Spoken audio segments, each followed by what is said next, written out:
বিসমিল্লাহির রহমানির রহিম। আসসালামু আলাইকুম। শ্রীনগর সরকারি কলেজ দ্বাদশ শ্রেণীর বিজ্ঞান শাখার ছাত্রদেরকে উচ্চতর গণিত অনলাইন ক্লাসে স্বাগত জানাচ্ছি। আমরা তোমাদের দ্বিতীয় পত্রে স্থিতিবিদ্যা অধ্যায় 8 নিয়ে আলোচনা করছিলাম।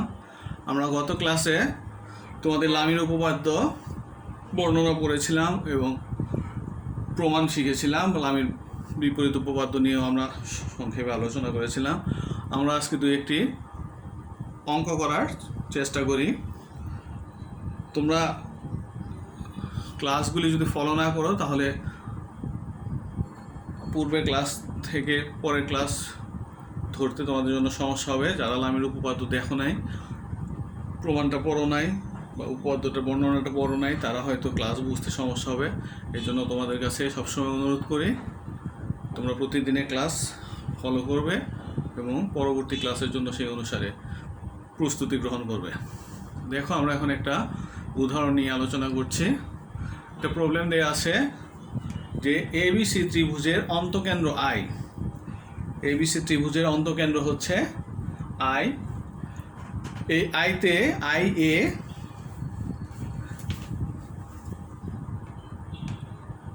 আই বি এবং আই সি বরাবর পি, কিউ এবং আর এই তিনটি বল ক্রিয়া করতেছে এবং তারা ভারসাম্য সৃষ্টি করেছে। ভারসাম্য সৃষ্টি করে এই তিনটা বল ক্রিয়া করতেছে বা তাদের ক্রিয়া করার ফলে ভারসাম্য সৃষ্টি হয়েছে। তখন আমাদের প্রমাণ করতে বসে পি অনুপাত কিউ অনুপাত R is equal to cos A by two অনুপাত কজ বি বাই টু অনুপাত কজ সি বাই টু, এটা আমাদের প্রমাণ করতে বলছে। এটা অনেকবার আসছে প্রবলেমটা বোর্ডের পরীক্ষার বিভিন্ন সময়। দেখো সমাধানটা কি। আই বিন্দুতে আই এ এবং আই বি এবং আই সি বরাবর ক্রিয়ারত পি কিউ আর বল তুমি সাম্য অবস্থায় আছে। তিনটা বল কীভাবে আমাদের কোর্সেনই বলে দিচ্ছে, তারা সাম্য অবস্থায় আছে। যেহেতু বল তিনটি সাম্য অবস্থায় আছে, অতএব আমরা লামির উপপাদ্য অনুসারে কি লিখতে পারি। আমরা জানি লামির উপপাদ্য কি, যদি কোনো বিন্দুতে তিনটি বল সাম্য অবস্থায় থাকে তাহলে প্রত্যেকটি বল অপর দুটি বলের অন্তর্গত কোণের সাইনের সমানুপাতিক হবে। তাহলে যেহেতু এখানে বলে দিচ্ছে যে বল তিনটি এই অন্তকেন্দ্র আইতে আই এ, আই বি এবং আই সি বরাবর ক্রিয়া করে সাম্য অবস্থায় আছে, তাহলে পি বল কার সমানুপাতিক হবে? পি বল সমানুপাতিক হবে কিউ এবং আর বলের অন্তর্গত কোণের সাইনের সমানুপাতিক। তাহলে কিউ এবং আর বলের অন্তর্গত কোণ কোনটা? B I C. তাহলে P divided by B I C is equal to Q divided by কোনটা হবে? এ আই সি, এবং আর ডিভাইডেড বাই কোনটা হবে? এই পি এবং কিউ বলের অন্তর্গত কোণ এ আই বি। তাহলে এটা আমাদের লামির সূত্র অনুসারে আমরা এটা পাচ্ছি। এখন দেখো, এখান থেকে আমাদের এই জিনিসটা প্রমাণ করতে হবে। তাহলে আমাদের প্রথম কাজটা কি, যেহেতু সাম্য অবস্থায় আছে লামির সূত্র অনুসারে আমরা এই 1 নম্বর সমীকরণটা লিখতে পারি। সোজা কথা, লামির সূত্র কি আমি আবারও বলতেছি, প্রত্যেকটা বল অপর দুইটা বলের অন্তর্গত কোণের সাইনের সমানুপাতিক হবে যদি বলগুলি সাম্য অবস্থায় থাকে কোনো বিন্দুতে ক্রিয়া করে। আমাদের এখানে বলে দিচ্ছে তারা সাম্য অবস্থায় আছে, অতএব আমরা লামির উপপাদ্য অনুসারে এই ইকুয়েশনটা লিখতে পারি। এখন দেখো, কোণ এ বি আই এবং কোণ C B I, that means এই কোণ বিটা কি হয়েছে, এই আই বি কি করতেছে, এই কোণ বিটাকে সমদ্বিখণ্ডিত করতেছে। কারণ আই হচ্ছে অন্তকেন্দ্র, অতএব এই অন্তর্ঘাতী সংযোগকারী রেখা প্রত্যেকটা শীর্ষ কোণকে কি করবে? সমদ্বিখণ্ডিত করবে। তাহলে বি কোণ সমদ্বিখণ্ডিত হচ্ছে কি দ্বারা? এই আই বি দ্বারা, রেখা দ্বারা। তাহলে কোণ এ বি আই এবং কোণ সি বি আই পরস্পর সমান হবে এবং তারা কার সমান হবে? বি কোণের অর্ধেক, বি বাই টু। তারা কি হবে? B by two. তাহলে A B I is equal to C B I is equal to B by two. আবার দেখো বি সি আই, এই সি কোণ নিয়ে যদি আলোচনা করি তাহলে B C I that means C কোণের অর্ধেক, এবং এ সি আই আবার এই সি কোণের বাকি অর্ধেক কার সমান? সি কোণের অর্ধেকের সমান, C by two. Similarly B A I এবং is equal to C A I, তারা কার সমান? এ কোণের অর্ধেকের সমান। আমি আশা করি তোমাদের বুঝাইতে পারছি। তাহলে এই প্রত্যেকটা রেখা কি করতেছে? এই প্রত্যেকটা শীর্ষকোণকে সমদ্বিখণ্ডিত করতেছে। ওকে, এখন দেখো, এখন আমাদের এখানে দরকার আছে সাইন বিআইসি। এই বিআইসি কোণটা বের করা। এই বিআইসি কোণটা বের করার জন্যই আমাদের এই ঘটনাটা ঘটাতে হচ্ছে। এখন দেখো, কোণ বিআইসি ইকুয়াল টু আমরা কি লিখতে পারি? আমরা জানি তিন কোণের সমষ্টি কোণ এ প্লাস কোণ বি প্লাস কোণ সি ইজ ইকুয়াল টু কি হয়? কোণ এ প্লাস কোণ বি প্লাস কোণ সি ইজ ইকুয়াল টু হচ্ছে 180 ডিগ্রি। তাহলে এখানে এইটা হচ্ছে বি বাই টু কোণ, এটা হচ্ছে সি বাই টি কোণ, আর এটা হচ্ছে কি কোণ? বিআইসি কোণ, তাহলে এই বিআইসি কোণের মান বের করতে হলে কি হবে, এই বি/2 প্লাস সি/2 আর বিআইসি ইকুয়াল টু হচ্ছে 180 ডিগ্রি, তাহলে বিআইসি ইকুয়াল টু আমরা লিখতে পারি 180 ডিগ্রি থেকে বি/2 এবং সি/2 বিয়োগ হবে, তাহলে 180 ডিগ্রি বা পাই মাইনাস বি/2 মাইনাস সি/2। 180 ডিগ্রি থেকে আমরা যদি এই বি/2 বি কোণের অর্ধেক এবং এই সি কোণের অর্ধেক বিয়োগ করি তাহলে আমরা এই কোণটা পাবো, কোণ বিআইসি পাবো। তাহলে পাই মাইনাস এখানে হাফ কমন নিয়ে নিছি, বি প্লাস সি লিখছি। এখানে আমি তোমাদের এই B plus C is equal to এটা কীভাবে আসছে এটা একটু ভেঙে দেখাই দিছি। আমরা জানি তিনটা কোণের সমষ্টি হচ্ছে কত, 180 ডিগ্রি পাই। তাহলে দুই পাশে যদি আমরা হাফ করি তাহলে half of A plus B plus C is equal to পাই/2 হবে। তাহলে half of B plus C equal to কী হবে, হাফ অফ এ পাশে চলে যাবে, তাহলে পাই/2 মাইনাস a/2 হবে।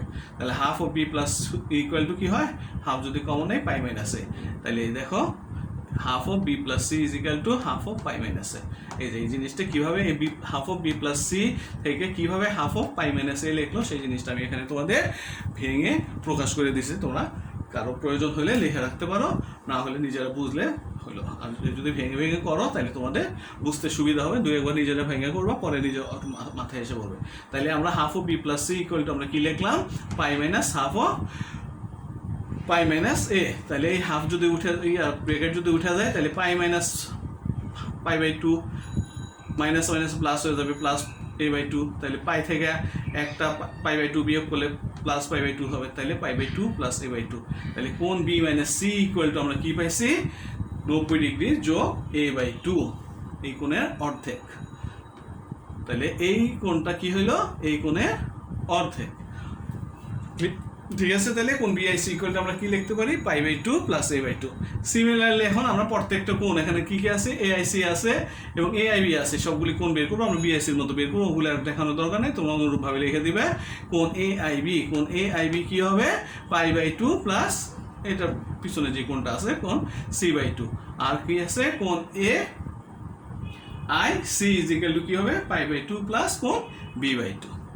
তাইলে এখন আমরা এই যে পেলাম BIC is equal to pi/2 plus a/2, AIB is equal to pi/2 plus c/2 এবং কোণ AIC is equal to pi/2 plus b/2, এই সবগুলি মান আমরা এখন এই 1 নম্বর সমীকরণে আমরা বসাই দিই। তাহলে BIC এর জায়গায় আমরা কি লিখব, sin, BIC এর জায়গায় আমরা লিখব sin pi/2 plus a/2, AIC এর জায়গায় আমরা কি লিখব, sin q by sin pi/2 plus b/2 is equal to r divided by sin, AIB এর জায়গায় আমরা কি লিখব, sin pi/2 প্লাস c/2। এই BIC, AIC এবং AIB এই তিনটার মান আমরা এখানে বসিয়ে দিলাম। এখন তারপরে লাইনে দেখো কি আসছে, p divided by cos a/2 কিভাবে আসছে, আমরা জানি sin 90 degree plus theta is equal two cos theta, sin 90 degree plus theta is equal two cos theta. 90 degree plus theta এটা কত নম্বর কোয়াড্রেন্টে পড়ে, দ্বিতীয় চতুর্ভাগে পড়ে। দ্বিতীয় চতুর্ভাগে সাইন কি থাকে, দ্বিতীয় চতুর্ভাগে সাইন ধনাত্মক থাকে এবং সাইন 90 ডিগ্রির সাথে থিটা যোগ বিয়োগ যেটাই হোক সেটা কি হয়ে যাবে, সাইন থাকলে কস হয়ে যাবে। তাহলে sine 90 degree plus theta is equal to হচ্ছে কস থিটা। তাহলে sine 90 degree plus a/2 equal to আমরা লিখতে পারি cos a/2। Similarly sign pi/2 plus b/2 আমরা লিখতে পারি cos b/2 এবং sign pi/2 plus c/2 equal to আমরা লিখতে পারি cos c/2। এই পর্যন্ত আমাদের আসলো। তাহলে আমরা এখান থেকে কি লিখতে পারি, p অনুপাত q অনুপাত r is equal two cos a/2 অনুপাত cos b/2 অনুপাত cos c/2। আশা করি তোমরা বুঝতে পারছো।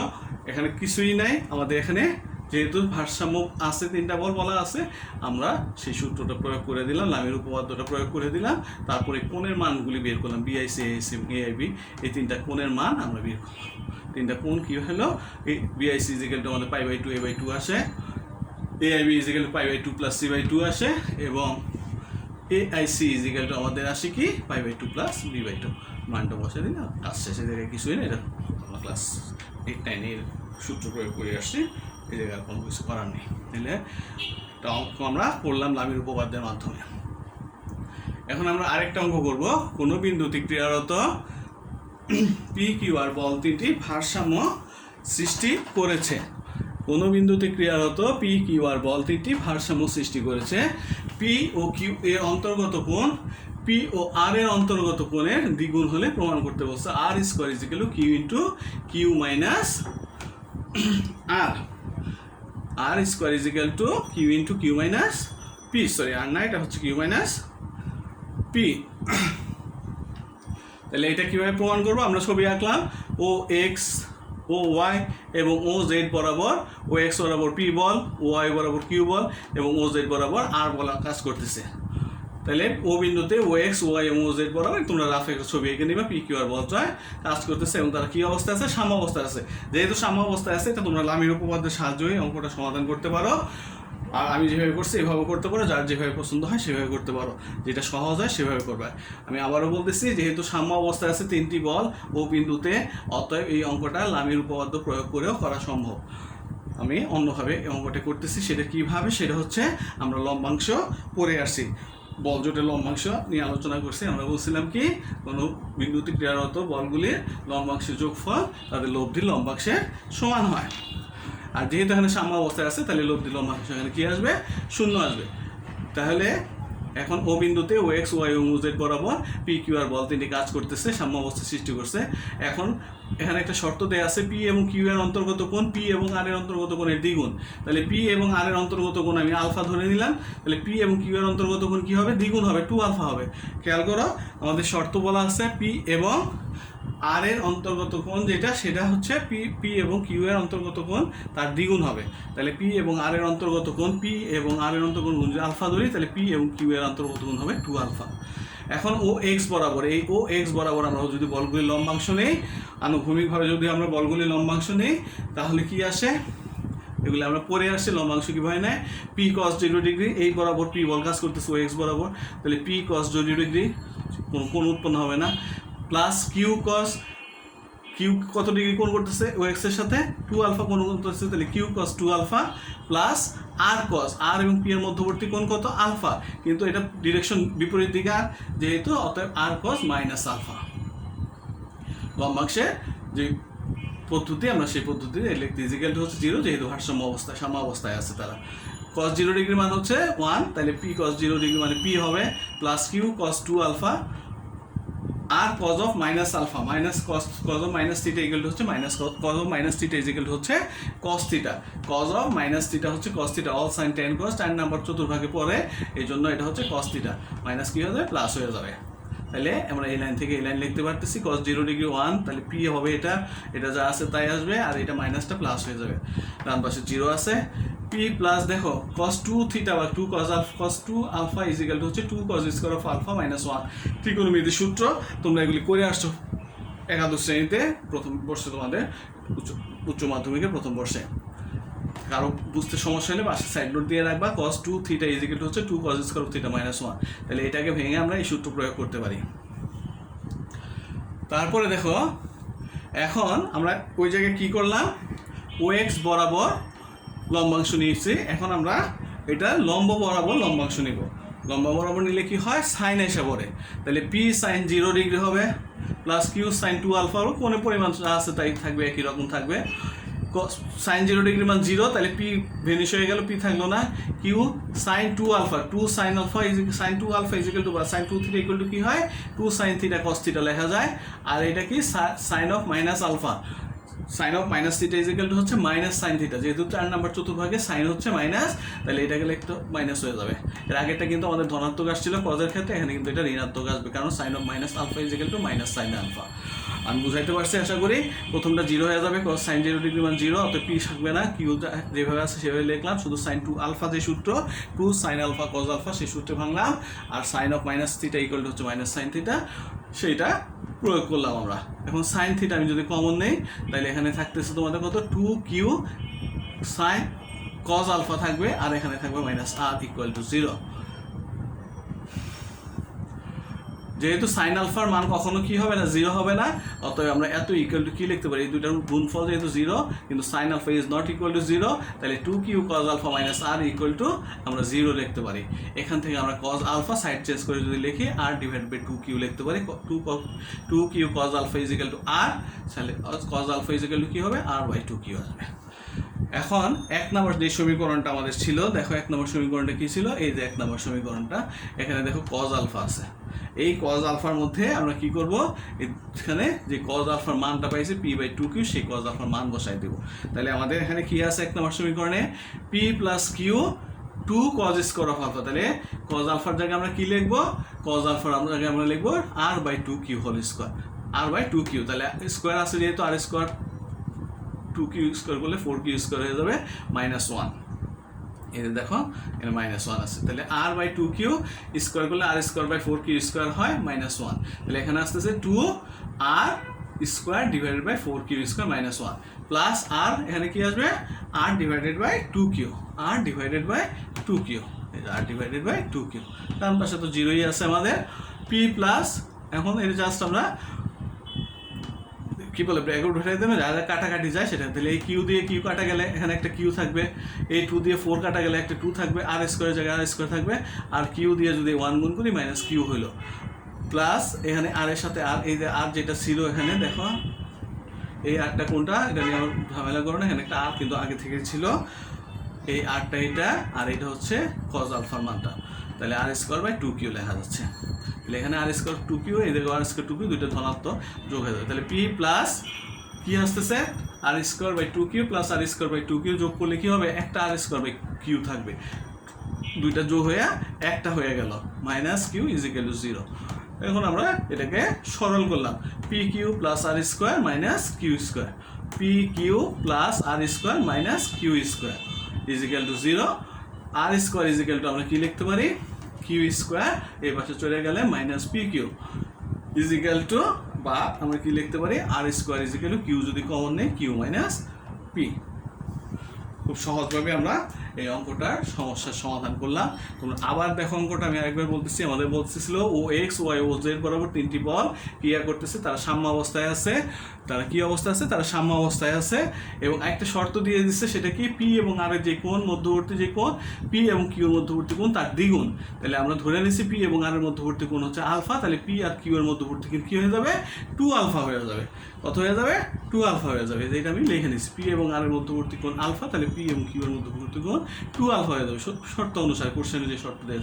এখন ওই বরাবর আমরা লম্বাংশগুলি নিয়েছি, সেই অনুসারে জাস্ট মানগুলি বসাই দিচ্ছি আমরা সূত্র অনুসারে, এটা ভাঙছি, cos 0 ডিগ্রি মান হচ্ছে 1, তাহলে পি থাকতেছে cos 2 আলফা, 2 আলফা সূত্র হচ্ছে 2 cos স্কোয়ার আলফা মাইনাস 1, আর cos of minus theta equal হচ্ছে cos theta, cos alpha plus cos alpha হয়, এই সূত্র বসালাম। এবার লম্ব বরাবর যদি নেই আমরা উপাংশ নেই, তাহলে সাইন আসবে, আমরা সেই মানগুলি বসাইলাম।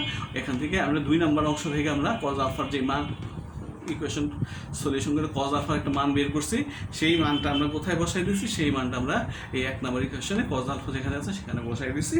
তারপরে আমরা এটাকে জাস্ট সমীকরণটাকে সমাধান করে যেটা চাইছে আমাদের R square is equal to Q into Q minus P, এই জিনিসটা আমরা বের করছি। আশা করি বুঝতে পেরেছ।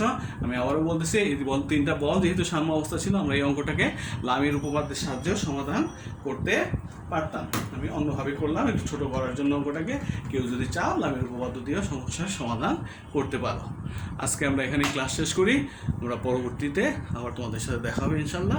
সেই পর্যন্ত ভালো থাকো সবাই, আসসালামু আলাইকুম।